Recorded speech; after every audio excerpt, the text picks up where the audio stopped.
Assalamualaikum warahmatullahi wabarakatuh. Alhamdulillah di sore yang udaranya sejuk ini, ya kan? Panas enggak, hujan juga enggak, alhamdulillah. Kita ketemu lagi Abi. Alhamdulillah. Di acara konsultasi kehidupan. Oh gitu. Masya Allah. Baik lagi di studio MQTV yang dingin ini, ya sejuk ya. Tapi jangan ketiduran ya Bi ya. Karena enak di sini dingin ya. Oh, udah apa-apa ya, Bi? Nanti yang ngomong siapa kalau Abi tidur? Dibangunin. Oh, bangunin. Oke.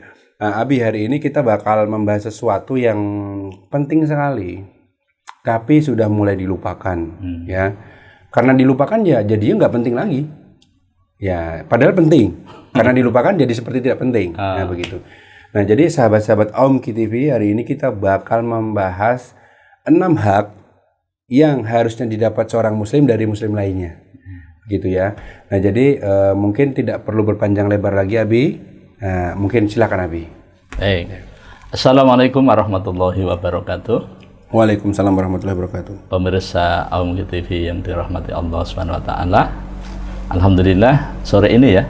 Sore ini. Sore yang sejuk ini kan? Sejuk, sangat sejuk. Dingin malah. Oke. Kita akan membahas tentang 6 hal ya. Iya. 6 hal. 6 hak. 6 atau berapa? 6, betul. 6. Nggak bisa ditawar. Oh, jangan Bi. Oh, iya. Kan Abi yang bilang nggak boleh ditawar-tawar. Oh, iya. Jadi kalau kita bicara sunnah, Iya.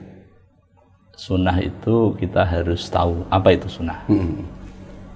Ahi sudah tahu kan? Insya Allah. Tahu. Tapi ya. Tapi nggak perlu dikasih tahu lagi ya? Boleh. Oh boleh. Loh, ini kan namanya hari ini kita mengingatkan. Mengingatkan. Jadi wajib dikasih tahu. Karena yang dimaksud sesuatu dalam hal ini adalah sunnah yang sudah banyak dilupakan. Betul sekali. Nah, jadi kita ingatkan lagi dengan istilah. Sunnah itu kalau dari sisi bahasa itu kan perilaku. Ya. Tapi kalau dari sisi istilah, sunnah itu adalah apa yang dikatakan Nabi, apa yang dilakukan Nabi, apa yang disepakati Nabi, apa yang dicita-citakan oleh Nabi walaupun Nabi belum melakukan. Oke. Itu bagian dari sunnah. Sunnah. Okay. Sunnah itu juga disebut dengan al-hadis. Al-hadis. Jadi hadis itu juga sunnah. Nah, ngomong-ngomong soal sunnah, ini adalah merupakan sumber hukum yang kedua setelah Al-Quran. Nah, jadi kalau kita itu merasa muslim, bahkan merasa mukmin, betul. merasa aja, ya, maka kita harus tahu tentang sumber hukum. Betul sekali. Ya. Nah, kemudian karena kita itu sering mendengar ya tentang sunnah, maka sunnah itu adalah sesuatu yang harus diimplementasikan dalam kehidupan. Betul. Ya. Kalau tadi Ahi mengatakan sore ini kita bicara tentang 6 hal yang menjadi haknya muslim. Ya, betul. Yang lain, ya anggaplah seperti ini. Saya sebagai muslim nih, Ahi muslim. Ya, betul. Nah, Ahi sebagai muslim atau tetangga saya sebagai muslim nih, Ahi punya hak sesama muslim. Betul sekali. Haknya Ahi yang 6 tadi itu merupakan kewajiban saya Betul. untuk Ahi. Betul sekali. Gitu ya. Karena ada hak, ada kewajiban. Ada kewajiban. Betul. Oke, siap. Iya, gitu ya. Betul. Tapi ini bukan masalah upah. Bukan. Bukan. Ya. Nah, jadi kalau ada hak, pasti ada kewajiban. Tanpa kewajiban, hak tidak akan ada. Betul. Kalau toh ada itu hanya sekedar istilah. Nah, baik. Hadis ini ada di Sahih Muslim. Saya sudah menyiapkan Sahih Bukhari, Sahih Muslim, Kutubus Sittah. Jadi 6 imam, 7 imam itu ahli hadis itu saya siapkan kitabnya. Insya Allah. Bagi kaum muslimin yang ingin tahu, cross check misalnya kan, itu nanti bisa dibuka di sana. Di dalam Sahih Muslim, ini hadis diriwayatkan oleh Imam Muslim. Imam Muslim mendapatkan hadis ini dari gurunya tentu ya. Nah, pangkal sanadnya adalah sahabat. Sahabat yang dimaksud adalah Abu Hurairah. Nah, Abu Hurairah itu adalah gelarnya, julukannya ya, kunyahnya, nama aslinya adalah Abdurrahman As-Sakhar Ad-Dausi. Nah, itu. Dari Abu Hurairah, Rasulullah SAW bersabda, ada 6 hal yang menjadi hak muslim kepada muslim yang lain. Ada 6, ya kan? Nah, saya sebutkan semuanya dulu ya.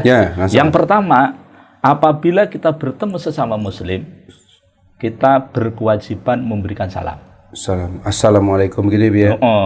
Dan ini ini justru sudah banyak orang yang melupakan. Sangat kayaknya. Sangat. Kenapa? Karena kalau kita ketemu orang memberi salam itu kan hanya kepada yang kita kenal aja. Benar. Kalau nggak kenal nggak ngasih. Iya. Mungkin malu atau gimana begitu. Padahal kan menjadi kewajiban. Betul. Nah, itu. Nah, dan perlu diketahui, ketika Rasulullah itu pertama kali masuk ke Yathrib, Madinah, dari Mekah, maka pertama kali yang dipesan oleh Rasul kepada sahabat di sana itu adalah sebarkan salam. Masya Allah. Nah, iya kan. Nah, dan memberikan salam ini itu tidak pilih-pilih. Kalau kita tidak tahu kan. Nah, kecuali kalau kita sudah tahu, oh itu bukan muslim. Ya, nah, itu baru. Kalau kita sama-sama asing, ya kita tetap memberikan salam. Nah, gitu. Yang pertama ya. Pertama. Nah, adapun hukum memberikan salam itu adalah sunnah. Tapi menjawab salam itu wajib. Oke. Itu ya. Itu yang pertama. Yang pertama. Jadi kalau jalan-jalan itu berkewajiban untuk memberikan salam. Dan khususnya lagi kalau biasanya kalau kita mau masuk masjid atau keluar masjid gitu ya, Bia. Iya. Kadang-kadang kita mau salam yang lainnya berpaling gitu gitu ya. Jadi memang ini harus mulai kita galakkan lagi ya, Bia. Karena ini kan pesan Nabi nih. Iya. Memberi salam jangan malu ya. Jangan sungkan, kan emang pesan Nabi kayak begitu. Betul. Iya. Nah, tapi sebenarnya kalau misalnya kita mau kulik lebih dalam lagi ya, Bia. Hikmahnya Nabi itu nyuruh kita mengucapkan salam kepada muslim lain itu apa sih hikmahnya? Oh, hikmahnya ini penting. Penting ya. Dari sebuah ilmu itu yang penting hikmah. Iya. Digali lagi ya. Hikmah itu adalah pemahaman yang mendalam dari sebuah informasi. Kan orang bertanya-tanya kan, Mang Nabi kenapa sih nyuruh salam gitu kan? Nah, sekarang mari kita lihat tagnya ya. Tagnya ya. Oke, siap. Assalamualaikum warahmatullahi wabarakatuh. Iya. Ada 3. Masya Allah. Di dalam salam itu ada 3 hikmah. 1, kita mendoakan kepada saudara kita yang muslim dengan ucapan semoga keselamatan, kesejahteraan atas kalian. Itu kalau banyak. Kalau banyak, ya. Kalau 1 ya atas kamu. 1 ini, salam ini, kesejahteraan, kedamaian, keselamatan. Ini penting ya. Penting sekali. Penting. Yang kedua, warahmatullah. Dan kasih sayang Allah, rahmat Allah atas kalian. Yang ketiga, wabarakatuh. Dan keberkahan dari Allah atas kalian. Ada 3 hikmah, yaitu salam, rahmat, barokah. Kalau kita dalam hidup ini sudah mendapatkan 3 ini, maka yang keempat itu nggak penting. Ayo kita lihat ya. Betul. Kalau kita sudah selamat, masih perlu lah. Iya, benar. Nggak perlu celaka kan? Iya. Nggak perlu banget. Yang kedua, kalau Allah sudah merahmati kita, menyayangi kita, masih nggak kita mencari kasih sayang dari lain? Iya, ngapain lagi? Benar. Yang ketiga, kalau kita sudah diberikan keberkahan dalam hidup, mau cari apa lagi? Benar juga ya. Nah, 3 ini. Nah, ketika doa ini disampaikan, kemudian yang menerima salam ini dia wajib menjawab. Masya Allah. Wajib. Nah, itu. Sering banget terlupakan ini. Nggak kepikiran ya. Sebenarnya tujuan hidup malah 3 itu kan. Orang kan misalnya gini, Bi. Misalnya nyari uang. Uang itu kan buat apa? Nah. Kan ujung-ujungnya orang nyari seperti tadi kasih sayang Allah. keberkahan tadi. Ujung-ujungnya kan itu. Iya. Oke. Dan itu terkandung di dalam salam tadi. Masya Allah. Hebat kan? Hebat banget. Makanya ternyata. dari yang 6 tadi yang pertama itu salam. Itu yang pertama ya. Pertama, oke. Dan yang kedua, Yang kedua. apabila saudaramu, tetanggamu mengundang kamu, maka datangilah. Penuhilah undangan itu. Ya kan? Nah, tentu kita tahu kan undangan yang tidak maksiat. Misalnya undangan selamatan, undangan baca doa, undangan makan bersama. Bukan makan bersama ya, makan nasi lah ya. Makan nasi. Kalau ngomong-ngomong undangan ini terbatas hanya undangan tetangga atau konteksnya undangan secara umum, misalnya teman jamaah masjid ngundang anaknya menikah, itu termasuk ya, Bi ya? Umum. Meskipun bukan tetangga gitu ya. Nah, ini kan tadi kita bicaranya bukan masalah tetangga. Oh gitu. Ini ya? tadi kan misalnya. Oh misalnya, benar. Misalnya kan ini Muslim nih. Muslim berarti kan seluruh manusia yang ada di muka bumi kan. Oke, betul. Misalnya saudara kita yang di Madinah mengundang kita. Susah juga ya. Kencang ongkosnya daripada ini. Iya. Oke. Oh gitu ya, Bi ya. Iya. Jadi kewajiban kita itu memenuhi undangan. Oke. Nah, kalau kita datang itu kita jadi tamu undangan. Masya Allah. Ada keutamaannya nggak, Bi, ketika kita mendatangi undangan itu? Mendatangi undangan, keutamaannya itu kita masukkan ke dalam lingkup silaturahmi. Nah, jadi orang yang mendatangi undangan, berarti kan kita silaturahmi. Menyambung tali kasih sayang. Kasih sayang. Nah, Masya Allah. orang yang silaturahmi itu manfaatnya ya, satu, akan diluaskan rizkinya. Masya Allah. Yang kedua, akan dipanjangkan umurnya. Maksudnya dipanjangkan ini bukan dari jatah 60 tahun jadi 600 tahun, bukan gitu. Tapi yang dipanjang itu gini. Memang secara kualitas, secara kuantitas tetap umur kita tetap 60. Oke. Tetapi Allah panjangkan sampai 600. Kenapa? Karena umur kita itu diberkahi. Oh. Ya, orang tadi memiliki karya. Nah, dengan karya itu kemudian disebut-sebut. Oke. Nah, dengan disebut-sebut kebaikan kita itu berarti panjang umurnya. Oh, seolah-olah dia masih ada Masih begitu ada. Ya. Contoh, yang meriwayatkan hadis Imam Muslim. Iya. Oh iya. Sampai saat ini orangnya meninggal. Udah lama. Sudah ribuan tahun. Iya. Tapi masih disebut-sebut. Iya, Satu hari aja ya. Tidak mungkin kurang dari 1 miliar. Yang menyebut Imam Muslim ini. Betul. Nah, itu. Karena masjid di mana-mana banyak. Pasti kajian. Masya Allah. Dan kalau Muslim itu dipastikan sahih. Itu yang kedua ya. Yang kedua. Wah, yang ketiga. Okay. Orang yang silaturahmi tadi itu akan diberikan ilmu. Tambahan ilmu. Karena dengan ketemu kan dapat informasi kan. Informasi itu jadi ilmu. Nah, itu ya. Masya Allah, biasa sekali. Oke, ini yang kedua ya. Itu yang undangan, menghadiri undangan saudara. Yang ketiga, apabila saudara Muslim, sesama Muslim itu meminta saran, masukan, nasihat, kalau kita bisa, ya dikasih, dinasehati, dikasih saran, kasih masukan. Kalau kita bisa, tapi kalau kita nggak bisa ya dijawab, maaf ya, saya tidak tahu, dan nggak usah malu-malu, sehingga kita berusaha ingin ngasih nasihat, padahal nasihatnya justru malah salah. Gitu ya. Artinya ya, kalau kita memang punya kapasitas, punya kemampuan untuk memberikan masukan, ya kasihkan berdasarkan ilmu. Betul. Kalau kita bicara ilmu, jadi Quran dan Sunnah. Oke, jadi jelas sekali ini ya. Iya. Hati-hati sahabat-sahabat, kalau misalnya teman-teman ada yang minta saran, nggak bisa ya jangan. Ini nggak usah. Atau mungkin nanti disampaikan kepada yang ahlinya. Jadi baru disampaikan lagi begitu ya. Okay. Kalau toh misalnya kita minta maaf ya dalam hal ini saya kurang tahu, saya minta waktu, nanti saya tak cari referensi dulu. Bisa juga gitu ya. Imam Malik, saya pernah mendengar cerita Ustadz berceramah itu. Itu Imam Malik itu kedatangan 40 orang. 40 orang atau berapa banyak? Intinya ingin menguji Imam Malik tentang ilmu Imam Malik. Oh, mau ngetes ya? Ngetes. Kemudian itu terkumpul 40 pertanyaan. Oke. Dari 40 pertanyaan itu yang dijawab cuma 5. Hah? 5. Tadi saya pikir 30 gimana gitu. Iya, cuma 5. Yang 35 jawabannya 1. Apa tuh, Bi? Maaf, saya tidak tahu. Jadi sekali berimam Malik saja tidak malu mengatakan maaf.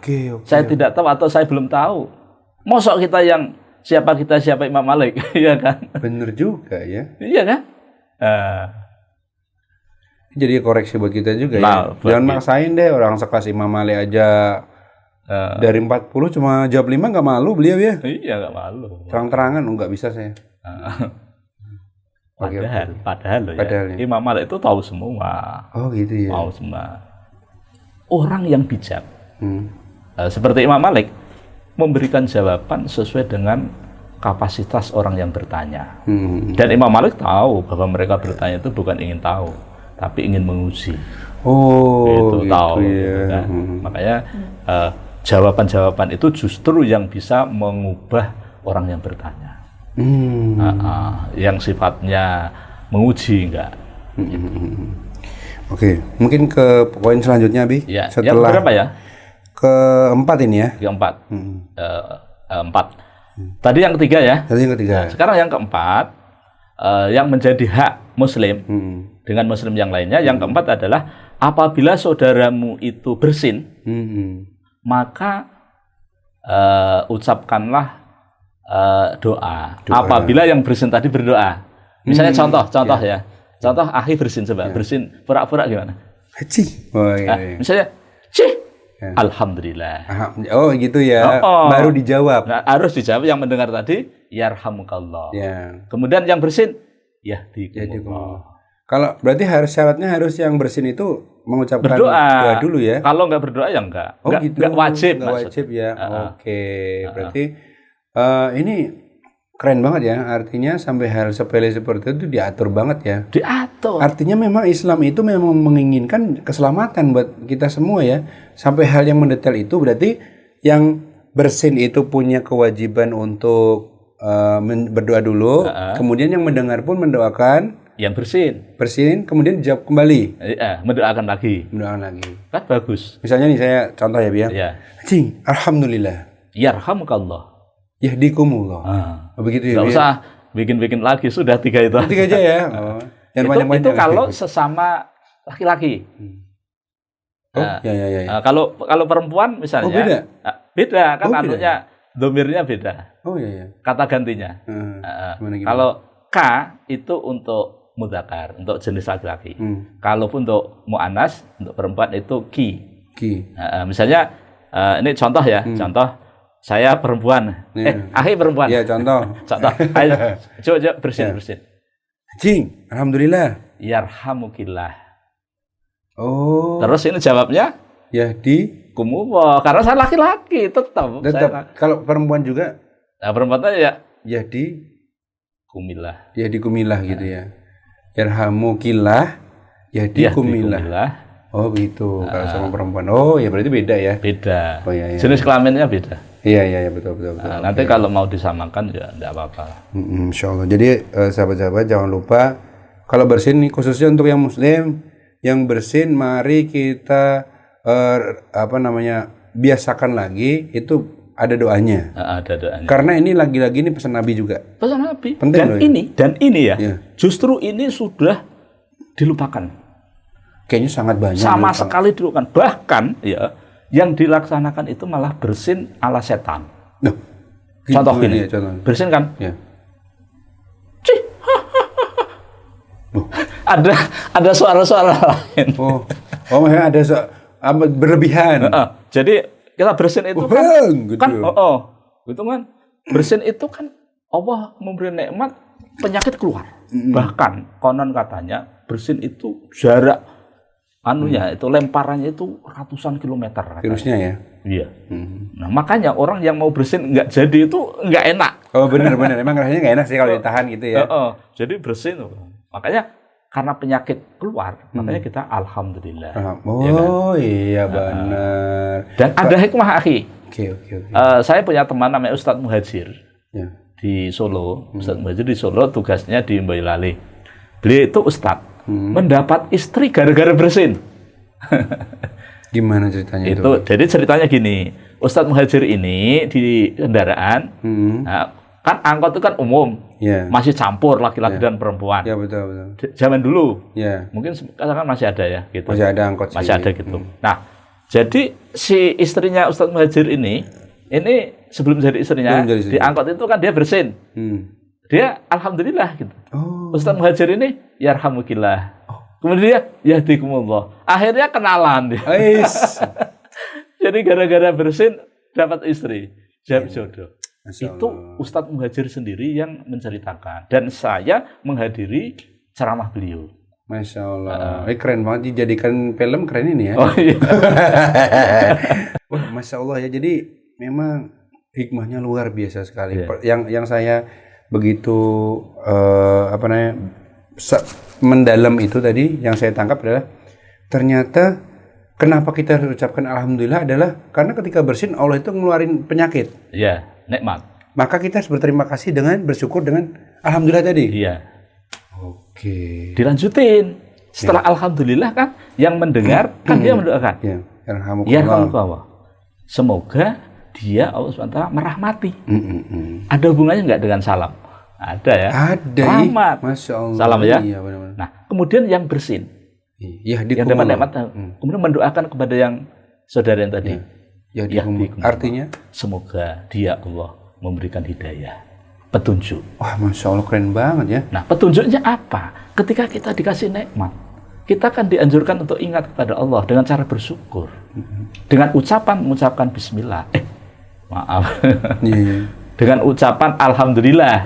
Itu kan syukur dengan bikoli. Nah, dengan perbuatan nanti dengan amal soleh, gitu ya. Nah, setelah itu dia didoakan oleh saudara muslim yang lain, nah, gitu ya.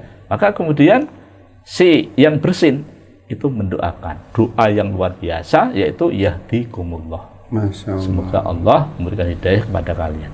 Kalau orang berdoa atau mendoakan itu laksana melempar bola, tek ke dinding. Kalau kita melempar bola ke dinding, pantulannya kemana? Kembali ke kita, lagi. kan? Ya. Nah, kalau kita melempar kebaikan, kebaikan itu akan kembali kepada kita. Kalau kita melempar kejahatan, keburukan, kemaksiatan, larinya juga kepada kita.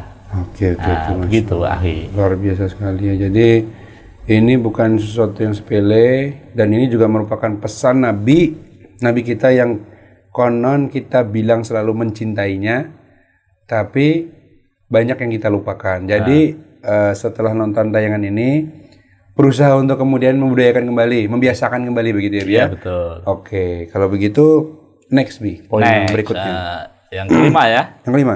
Nah, apabila saudaramu sesama muslim itu sakit, ini sakit itu umum loh ya, sakit, maka kewajiban sebagai sesama muslim itu menjenguk, membesuk. Ya. Nah, membesuk saudara kita yang sakit itu tidak menunggu masuk rumah sakit dulu. Kadang-kadang kan kita besuk di mana, rumah sakit mana, kan gitu. Oh gitu ya. Iya. Terus kalau belum masuk rumah sakit, belum besuk. Tunggu masuk rumah sakit dulu gitu ya. Nah, jangan ya, Bi ya. Jangan ya. Nah, kenapa? Gitu ya. Kenapa kok begitu? Rasulullah itu kan yang dikatakan kan tiada lain adalah wahyu. Betul. Bukan emosi. Betul. Ya kan? Nah, ketika kita membesuk orang sakit, apa hikmahnya? Apa hikmahnya? Kita itu mendatangi orang sakit, itu kita ini digiring, kalau tidak salah itu ya 5.000 kah 7.000 kah 70.000 malaikat yang menggiring kita ini. Dan mereka mendoakan. Masya Allah. Mendoakan kita yang besuk dan mendoakan saudara kita yang sakit. Apa doanya? Allahumma firlahu warhamhu. Nah, itu malaikat yang berdoa, nggak pernah maksiat. Kira-kira doanya dikabul nggak? Ya Pak, insya Allah dikabul. Kita yang besok juga mendapatkan doa dari malaikat. Oke. Nah, itu luar biasa ya berarti ya. Jadi yang kelima tadi bahwasanya nih sahabat jangan lupa Ya. mau tetangga, mau teman ya yang sakit mesti dijenguk karena jangankan yang jauh nih Bi, kadang-kadang yang deket aja nggak peduli. Nah, betul. Nggak peduli atau mungkin nggak tahu dan nggak mau nyari tahu gitu ya Bi ya. Memang kita mesti sebagai muslim itu kan kalau Nabi itu kan suka nanya ya. Ya. Misalnya sholat habis itu Nabi balik ke belakang terus nggak ada sipulan. Pasti Nabi nanya kan? Tanya. Sekelas Nabi padahal. Iya. Apalagi kita wajib dong. Nah, malah kita beda dengan Nabi. Mm-mm. Imam, misalnya kita jadi imam. Ya. Memang caranya seperti Nabi, tapi perilakunya jauh. Iya. Kita ini imam itu banyak yang tidak kenal dengan jamaahnya. Iya bener. Bagaimana bisa mengabsen? Aduh, kayaknya Iya. banyak ini evaluasinya banyak. Ya banyak. Nah, ini sunnahnya banyak sekali. Banyak sekali. Iya kan? Ya, itu. Oke Debi, kalau gitu ini tadi poin kelima, kita menuju poin terakhir. Terakhir. Nah, yang terakhir ini ada hubungannya dengan yang kelima. Iya. Iya kan? Ya karena kematiannya. Ada hubungannya di mana letaknya? Orang sakit itu kalau nggak sembuh mati. Iya benar banget. Iya enggak? Makanya bagi kita yang sakit atau ada orang sakit itu waspadalah. Karena kalau nggak sembuh mati. Dua kemungkinan itu aja ya. Jadi kalau misalnya sakit itu kalau nggak di antara. Iya betul. Ya kan? Nah, ketika Allah itu menghendaki ya, kita punya sesama muslim, saudara kita itu meninggal dunia, maka kewajiban kita sebagai sesama muslim mengantarkan jenazahnya ke kubur. Tentunya setelah melakukan kifayah yang lain ya, mulai dari memandikan, menyolatkan, mengkafani dulu. Mengkafani, oh iya, dikafani dulu ya. Mengkafani, kemudian menyolatkan, terus mengkuburkan. Betul. Dan hikmahnya ada dua, akhi. Kalau sesama muslim kita ikut menyolatkan ya di masjid atau di mana saja, maka kita mendapatkan pahala seperti 1 kirot. 1 kirot itu 1 gunung Uhud. Masya Allah. 1 gunung itu kalau ditimbang, ya kan? Waduh. Kemudian yang kedua, kalau kita menghantarkan jenazah ke kubur, maka ditambah 1 kirot lagi, sehingga mendapatkan 2 kirot. Apalagi sekarang di Banjarmasin itu setiap hari pasti ada yang meninggal. Betul. Ya kayak di grup-grup PA gitu ya. Iya. Atau meninggal dunia. Nah, meninggal itu dunia. ada. Jadi kita tinggal meluangkan waktu untuk meraih 2 kirot. Dan ini ini sunnah. Nah, gitu. Nah, jadi yang keenam adalah kewajiban kita sebagai sesama muslim terhadap saudara kita yang muslim, ketika meninggal dunia kita hantarkan jenazahnya ke kubur. Itu sunnah juga ya. Sahabat-sahabat, itu menjadi sebuah sunnah yang memang apalagi ini perlu effort atau usaha yang agak lebih ya. Kalau misalnya kita ikut menyolatkan, ikut mengantar ke kubur itu perlu effort atau usaha yang lebih ya memang. Betul. Ya memang tidak setiap saat kita bisa, tapi diusahakan. Oke. Ya. Masya Allah, lebih sekali. Kita kok nggak kerasa ya, ini udah setengah jam ya. Kayaknya baru 5 menit gitu ya. Iya. karena asik begitu. Jadi Masya Allah, luar biasa sekali. Kita hari ini tadi barusan membahas 6 hal yang berhak diperoleh oleh muslim lain begitu ya. Dan ini salah satu sunnah yang dilupakan. Iya. Mulai kalau dibilang kayaknya udah banyak yang dilupakan memang, Bi. Mulai dari dulu. Yang 6 tadi yang merupakan kewajiban dari sama muslim yang menjadi haknya muslim yang lain, itu ada satu yang tidak ada alasan. Kan gitu misalnya ya, kita itu tidak bisa mengantarkan saudara kita ke kubur karena ada alasan. Kemudian kita tidak bisa besok, ada alasan. Betul. Kita tidak bisa mendoakan orang muslim karena ada alasan. Betul. Kita tidak bisa memberikan saran, masukan, ada alasan. Kita tidak bisa memenuhi undangan, ada alasan. Tapi yang satu, kalau sampai kita tidak bisa memberikan salam, Waduh, itu masalah besar. masalah besar ya. Iya. Nah, Masya Allah. Jadi harus diperhatikan ini ya. Iya, jadi minimal dari yang 6 tadi, minimal yang pertama. Ya, jadi sahabat-sahabat Om TV kalau di jalan atau di masjid ketemu sama Abi atau saya harus ngasih salam. Ya. Bagus lagi bis itu ngajakin makan ya. Oh, iya. Jangan ya, enggak ya. Oh, iya. Yang ngasih salam ya, ngasih salam. Jadi untuk menambah tali silaturahim kita juga. Jadi kalau ketemu jangan malu-malu. Jangan sungkan-sungkan melempar salam. Iya. Nah, oke, siap. Sebelum kita berpisah Abi, selalu kita ingatkan, kan saat ini sudah mendekati bulan Desember. Iya. Otomatis penerimaan santriwati santri baru untuk Madinatul Quran ini masih dibuka. Oh iya. Nah, silakan, tidak bosan-bosan ingetin Bi. Oh iya. Oke. Tuh. Nah, sekarang saatnya kita menyampaikan informasi. Betul. Iya. Silakan Bi. Kepada seluruh kaum muslimin dimanapun berada, ini saya sampaikan bahwa Pondok Tahfiz Madinatul Quran Banjarmasin mulai bulan Desember dibuka secara resmi penerimaan santri baru. Ya, untuk kelas SMP dan SMA. Yang di Banjarmasin tahun pelajaran 2024 itu kita cuma menerima 50 santri. Oke. Nah, kenapa? Karena terbatasnya kuota asrama. Nah, adapun Pondok Tahfiz Madinatul Quran yang terletak di Liang Anggang Kabupaten Banjar, itu kita menerima 100 santri. Ya, untuk karantina tahfiz Quran dan karantina belajar kitab kuning dan menghafal arti kitab kuning. Nah, demikian mudah-mudahan nanti Bapak Ibu kaum muslimin dimanapun berada bisa menyampaikan informasi ini kepada saudara-saudara kita ya, dengan menyampaikan informasi tentang kebaikan kemudian dilakukan, maka kita akan mendapatkan aliran pahala tanpa mengurangi. Masya Allah, sekali. Jadi terima kasih Abi. Kita akan lanjut mungkin ke seri berikutnya, konsultasi kehidupan mungkin dengan sunnah-sunnah Nabi yang lain yang udah mulai ditinggalkan. Nah, mudah-mudahan ini membawa manfaat ya buat sahabat-sahabat Om yang di rumah. Yuk, mulai kita biasakan lagi, kita bangun lagi sesuatu yang lupa tadi, yang mulai terlupakan. Karena ingat, dengan kita melupakan sedikit demi sedikit surah-surah Nabi tadi, itu menjadikan tanggung jawab kita berat. Karena kita mendeklarasikan selalu kita cinta Nabi. Iya, betul. Tetapi sunnah-sunnahnya dilupakan. Nah, jadi harus mulai dibangun lagi nih. Betul. Oke. Abi, terima kasih. Kita nanti ketemu di seri berikutnya. Insya Allah. Ya. Sahabat-sahabat Om TV, semoga selalu dilindungi Allah dan kita bertemu di seri berikutnya. Assalamualaikum warahmatullahi wabarakatuh. Waalaikumsalam warahmatullahi wabarakatuh.